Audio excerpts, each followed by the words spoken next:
foreign state on our democracy? Yeah, so the House Oversight Committee has been investigating the January 6th insurrection at the US Capitol. And so, as part of that investigation, they released a bunch of emails from the Trump administration to various members of the Justice Department. And those emails show just sort of how forward the Trump administration, those emails show just how forward Trump and his allies were in trying to get the Justice Department on board with their false claims of election fraud. The emails show, in some cases, they pressure Justice Department officials to try to sign on to a Supreme Court brief challenging the results of the election in the 6 battleground states. In others, they just show kind of like a pressure campaign, forwarding conspiracy theories about the election. There's an investigation. I think that it's being handled responsibly and professionally currently within the department. And to this point, I have not seen a reason to appoint a special counsel, and I have no plan to do so before I leave. It was really unprecedented to see a mob storm the Capitol.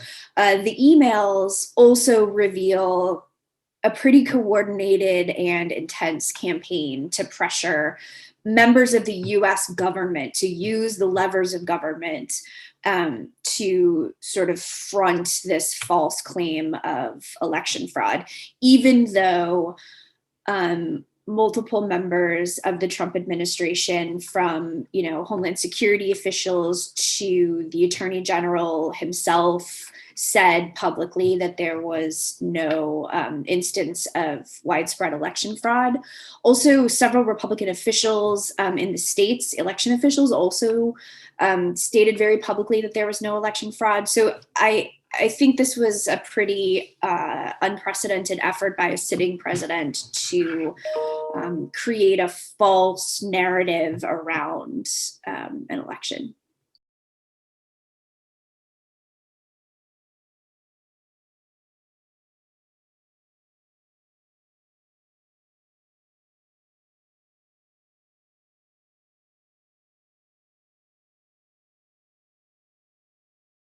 I think that it's important to remember that officials on both sides of the political divide, both Republicans and Democrats, both in the states and nationally, have said publicly that there were no widespread instances of voter fraud.